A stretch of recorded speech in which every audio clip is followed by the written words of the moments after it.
하나님 말씀 봉독하도록 하겠습니다. 구약성경 열왕기상 17장 17절에서 24절까지 말씀 우리 한 절씩 교독하시도록 하겠습니다.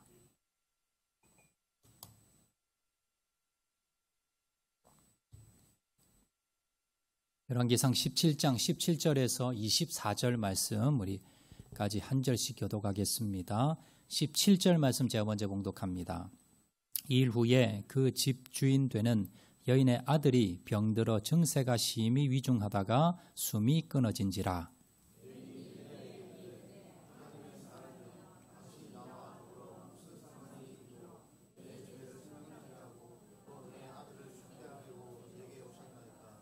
엘리야가 그에게 그의 아들을 달라 하여 그를 그 여인의 품에서 받아 안고 자기가 거처하는 다락에 올라가서 자기 침상에 누이고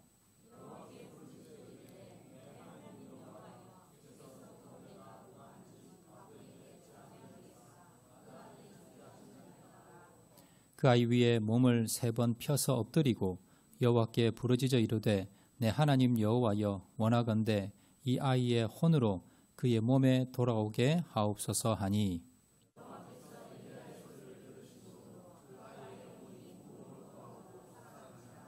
엘리야가 그 아이를 안고 다락에서 방으로 내려가서 그의 어머니에게 주며 이르되 보라 내 아들이 살아났느니라.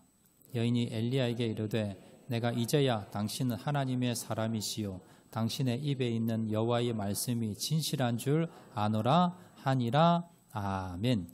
옆에 분 한번 인사하실 때 잘 오셨습니다. 우리 은혜 많이 받읍시다. 옆에 분 한번 인사해 주시기를 바랍니다.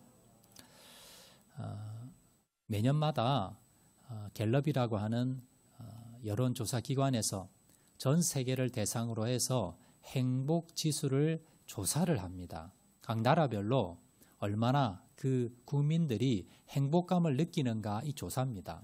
한 130여 개국에 조사를 하는데요. 올해 우리나라 등수가 몇 등인가?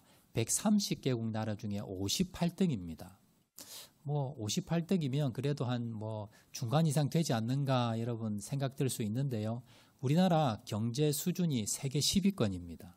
세계 10위 안에 드는 그런 선진국이 됐지요. 근데 국민들은 그러면 행복하냐 물어보면 전 세계 한 절반 정도밖에 안 된다는 겁니다. 근데 상위권에 랭크된 나라 중에 우리나라보다 훨씬 더 못 사는 그런 나라들 여러 대입니다. 여기서 우리가 알 수 있는 게 뭐냐면요. 돈이 많다고 잘 산다고 행복한 건 아니구나. 오히려 돈이 많아서 더 걱정거리가 되고요. 오히려 뭡니까? 집안 싸움, 형제끼리, 유산끼리 재산을 가지고 싸우는 그런 원수되는 사람들도 많습니다. 우리가 행복은요. 물질에서 오지 않습니다. 환경에서 오지 않습니다. 그걸 통계로 우리가 알 수가 있더라라는 겁니다. 탈무드에 보면요. 이런 말이 있습니다. 세상에서 가장 지혜로운 사람은 날마다 배우는 사람이요. 가장 강한 사람은 자기를 이기는 사람이요. 가장 행복한 사람은 언제나 감사하는 사람이다. 여러분, 누가 행복한 사람입니까? 돈이 많은 사람이 아니라 권력을 많이 가진 사람이 아니라 건강한 사람이 아니라 모든 일에 범사에 감사하는 사람. 이 사람이 진정으로 행복한 사람임을 여러분 기억하시기를 바랍니다. 자, 오늘 본문에 보면요. 한 가정이 나옵니다. 자, 엄마, 아들 둘이서 삽니다. 남편이 없어요. 과부입니다. 아들 하나 놓고 그리고 살아가는데요. 찢어지게 가난합니다. 얼마나 가난하느냐. 오늘 이제 한 끼 먹을 양식 이거 외에는 이제 더 이상 먹을 게 없어요. 이거 먹고 이제 굶어 죽어야 될 그런 가정입니다. 자, 이 가정에 엘리야가 찾아갑니다. 하나님께서 이 가정을 찾아가라 하셨어요. 이 가정에 찾아가서 엘리야도 지금 먹을 게 없어요. 그래서 하필이면 이 가정에 하나님이 가라는 거예요. 그래서 가서 떡 한 덩이를 좀 달라고 합니다. 그때 이 여인이 이 과부가 이렇게 대답합니다. 자, 12절. 열왕기상 17장 12절 말씀인데요. 자, 다 같이 한번 읽겠습니다. 시작. 그가 이르되 당신의 하나님 여호와께서 살아계심을 두고 맹세하노니 나는 떡이 없고 다만 통에 가루 한 움큼과 병에 기름 조금뿐이라. 내가 나뭇가지 둘을 주워다가 나와 내 아들을 위하여 음식을 만들어 먹고 그 후에는 죽으리라. 얼마나 딱한 가정이냐면 지금 엘리야가 가서 떡 한 덩이만 주세요라고 요청을 했더니 이 과부가 뭐라 그러냐면 지금 떡은 없고 통에 보면 가루 한 움큼, 한 주먹이에요. 그리고 병에 기름 조금. 이거 가지고 이제 아들하고 나하고 마지막 이 음식 먹고 나면 이제 먹을 게 없다는 거예요. 우리 집에 수입도 없고 누가 구워줄 사람도 이제는 없고 자 이제는 뭐예요? 이거 먹고 굶어 죽어야 된다는 거예요. 그렇게 딱한 집안입니다. 그런데 엘리야가 거기 가서 나 한 끼 밥 좀 주세요 라고 지금 요청하는 겁니다. 그런데요 이 여인은요 자기 아들하고 한 끼 먹고 죽을 것밖에 없지만 이걸 믿음으로 누구에게 드리느냐? 엘리야에게 대접을 합니다. 자 그리고 난 뒤에 어떤 기적이 일어나느냐? 자 15절 16절입니다. 열왕기상 17장 15절 16절 다 같이 한번 읽겠습니다. 시작. 그가 가서 엘리야의 말대로 하였더니 엘리야와 그의 식구가 여러 날 먹었으나 여호와께서 엘리야를 통하여 하신 말씀같이 통의 가루가 떨어지지 아니하고 병에 기름이 없어지지 아니하니라. 여러분 이 가정에 기적이 일어났습니다. 오늘 한 끼 먹고 죽어야 될 그런 가정인데 이제 더 이상 먹을 게 없는 가정인데 그런데 이 가정에 하나님께서 엘리야를 통해서 기적을 베풀어 주셔서 어제 먹었는데 이제 다 떨어졌는데 오늘 가보니까요 또 가루가 있는 거예요. 또 기름이 채워져 있는 거예요. 그래서 내일도 모레도 계속해서 뭐예요? 날마다 기적이 일어나서 날마다 이제 빈 통이었는데 갈 때마다 뭐예요? 양식이 생기는 거예요. 그래서 이제 이 가정에 뭐예요? 굶어 죽을 걱정이 없어진 겁니다. 먹고 살 게 해결이 된 겁니다. 얼마나 감사했겠어요. 얼마나 기뻤겠어요. 이거 남은 거 이제 가루 한 움큼하고 이제 기름 몇 방울 남은 거 먹고 죽으려고 그랬는데 이제 죽을 수밖에 없는데 그런데 이 가정에 이제 먹고 살 걱정 없는 겁니다. 하나님께서 엘리야를 통해서 계속해서 뭐예요? 먹을 거 공급해 주셔서 이제는 먹고 살 걱정 없이 이제 편안하게 살게 잘 됐습니다. 자, 그런데 이 기쁨도 얼마 가지 않았습니다. 어느 날 갑자기 하나밖에 없는 아들이 죽은 거예요.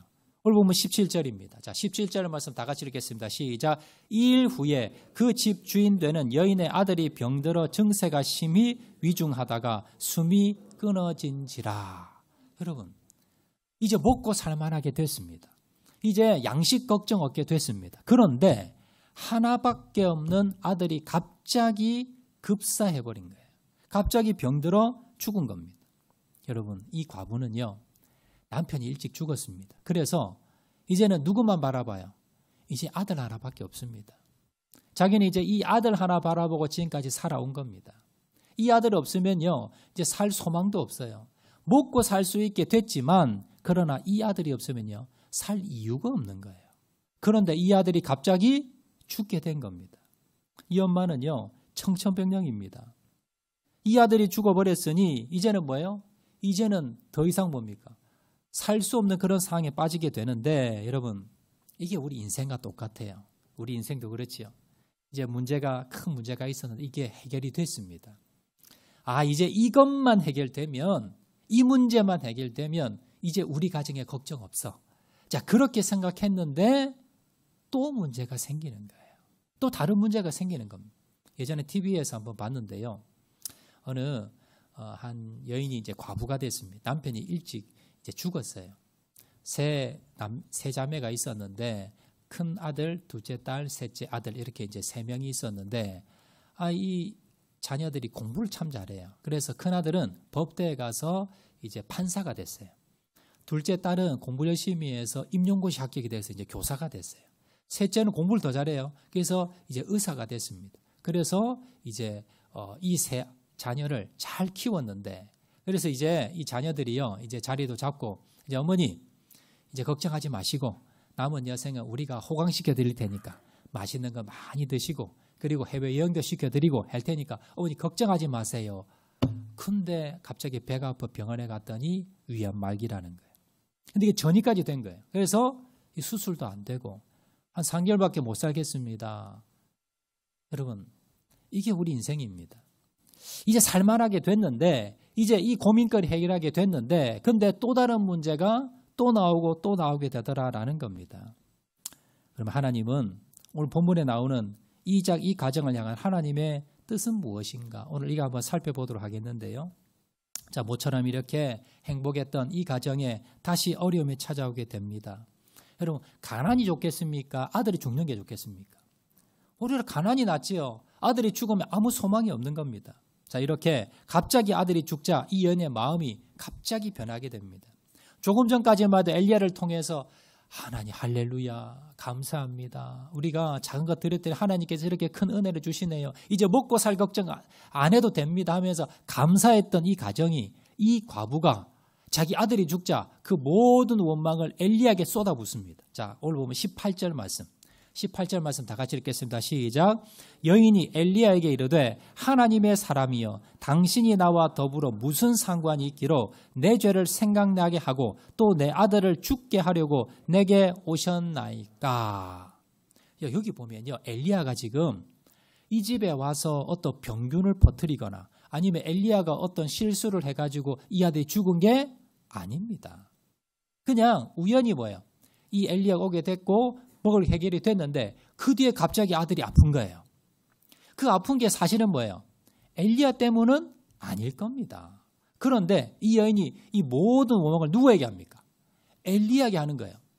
아니, 당신이 나하고 무슨 상관이 있어서 내 죄를 생각나게 해서 내 아들을 죽게 만들었냐는 거예요.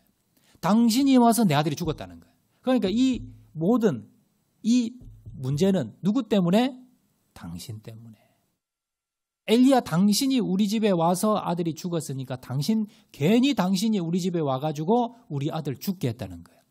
다른 말로 우리 아들 잡아먹었다는 거예요. 예전에 우리나라도요, 예전에 이런 일이 있었죠. 며느리가 이제 시집을 왔어요. 근데 이 가정에 어려움이 생깁니다. 그러면 그 누구 탓해요? 그 며느리 탓해요. 네가 우리 집안에 시집 와서 어려움이 생겼다는 거예요. 아니, 사실 며느리랑 아무 상관도 없는데요. 이게 사람의 본성, 습성입니다. 다른 사람 탓을 하는 거예요. 나라에 무슨 우환이 생기면 누구 탓해요? 대통령을 잘못 뽑아서 대통령 때문에 그렇다고. 뭐 대통령 정치 잘못할 수는 있지만 뭐 천재지변이 일어나는데 대통령 때문은 아니거든요. 근데 우리는 뭐예요? 남 탓하는 겁니다. 가정도 마찬가지. 가정에서 어떤 어려움이 생겼어요. 남편은 아내 탓합니다. 아내는 남편 탓합니다. 이게 뭐예요? 죄된 인간의 본성입니다. 우리가 어려움이 생기면요, 항상 뭡니까? 나에게 어떤 문제가 있는지를 돌아보지 않고 자꾸 남 탓을 하고 다른 사람 탓을 하는 게 이게 뭐예요? 우리의 본성이더라라는 겁니다. 자, 이 과부가 그랬습니다. 조금 전까지만 해도 이 엘리야를 통해 어떻게 했어요? 야, 이 엘리야를 통해서 먹고 살 문제가 해결이 됐습니다. 이제 마지막 이 가루 한 움큼 먹고 죽어야 되는데, 그런데 이 엘리야를 통해서 이제는 뭡니까? 통에 가루가 떨어지지 않고 기름이 떨어지지 않으면서 이제 평생 먹고 살 걱정하지 않아도 되니까 엘리야에게 얼마나 감사하고 하나님께 할렐루야 영광을 돌렸는데요. 아들이 죽자 이 모든 원망과 불평을 엘리야에게 했다는 거예요. 여기서 엘리야에게 했다는 것은 다른 말로 하나님께 원망했다라는 겁니다. 여러분, 여기서 우리가 뭘 알 수가 있습니까?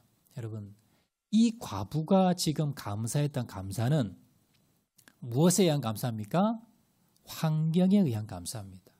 내가 지금 당장에 먹고 살 게 없었는데 먹을 게 해결이 됐어요. 그러니까 어떻게 해요? 감사하는 겁니다. 우리도 마찬가지예요. 신앙생활 중에 우리가 감사가 이런 감사가 있습니다.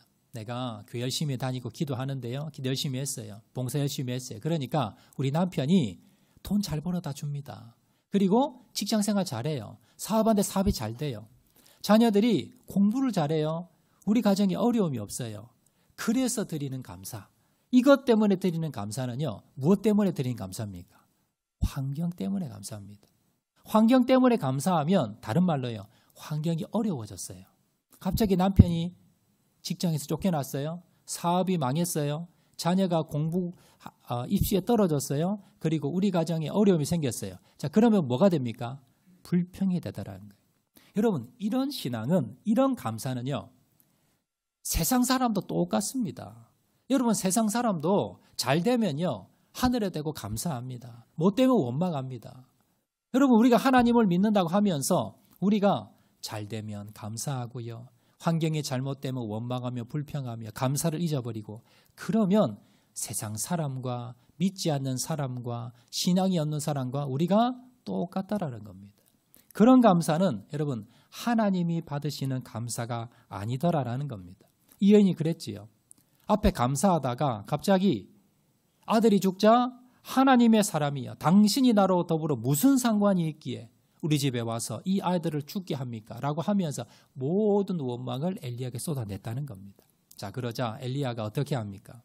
과부의 원망을 들은 그는요, 엘리야는 이 죽은 아들을 데리고 다락방에 올라갑니다. 그리고 침상에 누이고는 하나님 앞에 간절히 기도합니다.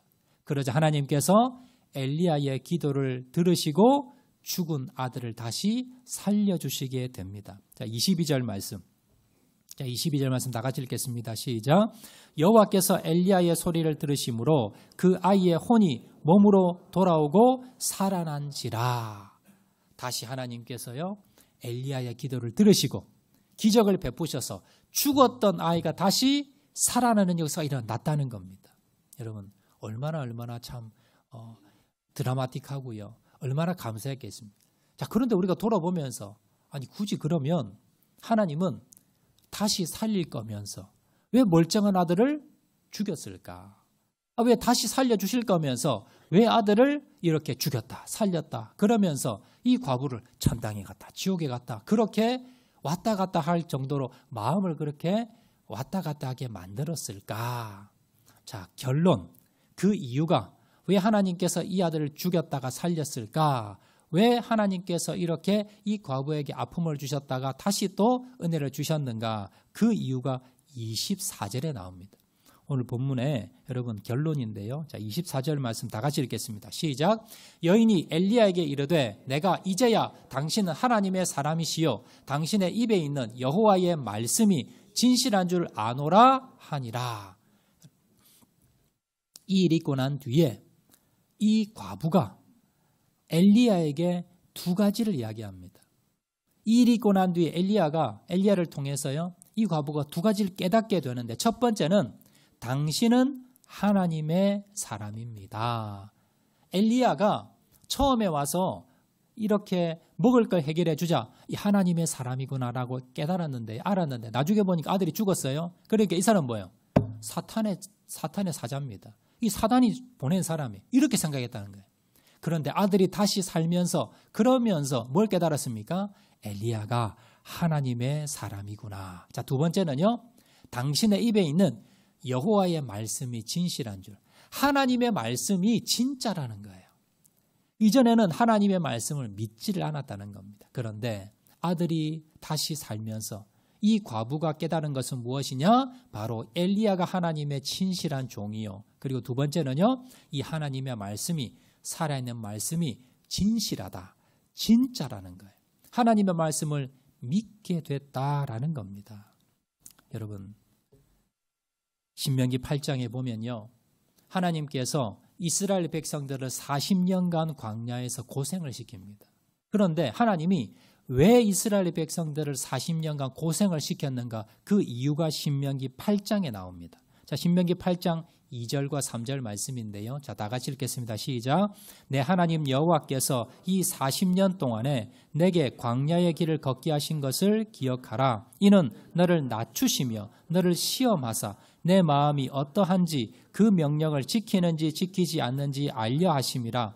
너를 낮추시며 너를 줄이게 하시며 또 너도 알지 못하며 내 조상들도 알지 못하던 만나를 내게 먹이신 것은 사람이 떡으로만 사는 것이 아니요 여호와의 입에서 나오는 모든 말씀으로 사는 줄을 내게 알게 하려 하심이라. 아멘. 여러분, 하나님께서 이스라엘 백성들을 왜 40년간 광야에서 줄이게 하셨을까? 고생을 시키셨을까? 이유가 있다는 거예요. 그리고 뭡니까? 너를 낮추시며 시험하사 네 마음이 어떤지 알려고. 그러면 그 마음을 어떤 마음으로 만드시려고? 3절에 너를 낮추시며 줄이게 하시고요. 또 너도 알지 못하며 내 조상들도 알지 못하던 만나를 먹이신 것은 사람이 무엇으로? 떡으로만 사는 것이 아니요 여호와의 입에서 나오는 말씀으로 사는 줄을 알게 하기 위해서 하나님께서 어떻게 하셨다? 하나님께서 광야 40년의 고난을 시키셨다는 겁니다. 여러분, 사람이 떡으로만 사는 게 아닙니다. 앞에서 말씀드렸듯이 남편이 돈 잘 벌어오고 자녀들이 공부 잘하고 우리 가정에 우환이 없고 이것으로 감사하는 신앙이 아니라는 거예요. 이게 뭐예요? 떡으로만 사는 게 아니라는 것이 우리가 뭡니까? 먹고 살만하니까 이제 뭐예요? 이제 됐다라고 생각하는 신앙. 이제는 뭐예요? 우리 가정에 어려움이 없으니까 먹고 살만하니까 감사합니다. 이런 수준의 감사, 이런 수준의 신앙이 머물지 말라는 겁니다. 나의 신앙이, 나의 믿음이 이건 뭐예요? 떡으로만 사는 믿음, 떡으로만 감사하는 신앙인지 아닌지를 하나님께서 우리에게 보여주시기 위해서, 깨닫게 하시기 위해서 어떻게 하신다? 고난을 주신다는 거예요. 여러분 인생 가운데 지금 질병의 고난, 여러 가지 환난의 고난, 자녀들의 문제, 경제적인 문제, 어려운 문제들이 있습니까? 여러분 그 문제 가운데 여러분 돌아보세요. 내가 무엇 때문에 감사했는가? 내가 문제는 있지만 환경은 문제가 있지만 그러나 뭡니까? 하나님은 여전히 살아계십니다. 하나님은 여전히 나와 함께 하십니다. 하나님의 말씀은 변함이 없습니다. 그러면 나의 믿음이, 나의 감사가 이 하나님의 말씀에 의한 감사인가? 믿음에 의한 감사인가? 환경에 의한 감사인가? 여러분을 돌아보시기 바랍니다.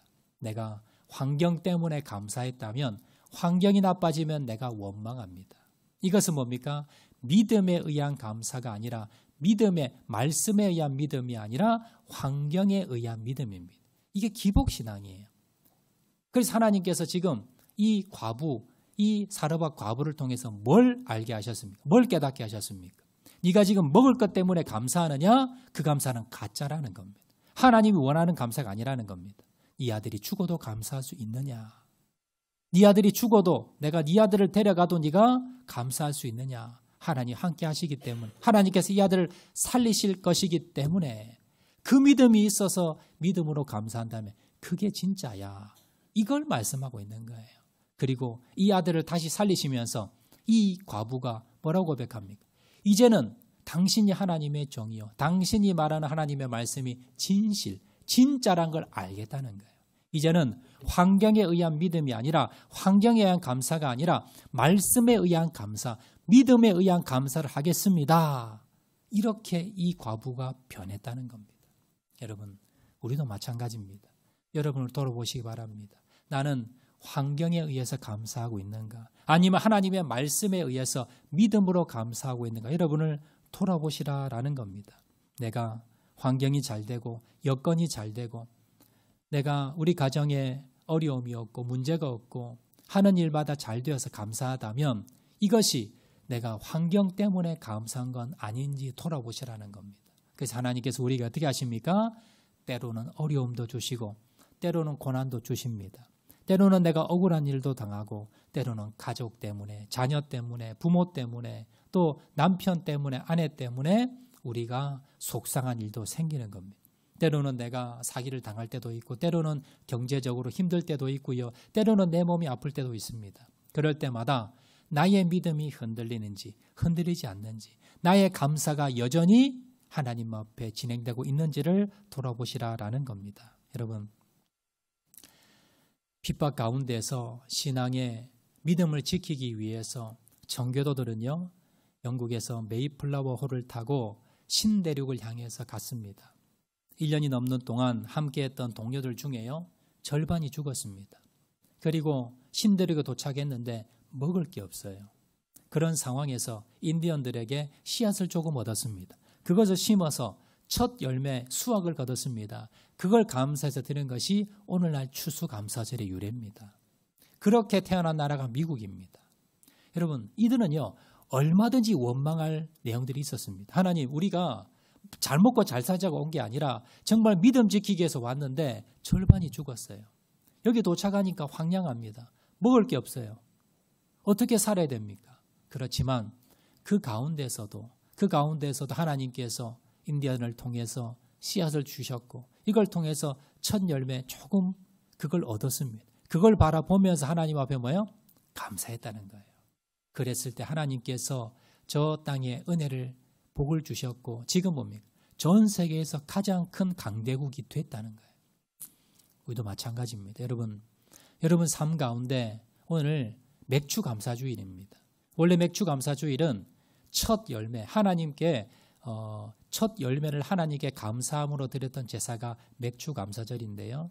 오늘날에는요, 추수감사절과 함께 두 절기 중에 감사의 두 절기를 지내면서 맥주 감사주일을 우리가 상반기 동안 1월부터 6월까지 2025년도 상반기 동안 하나님께서 우리에게 주신 은혜, 그걸 되돌아보면서 감사하는 절기입니다.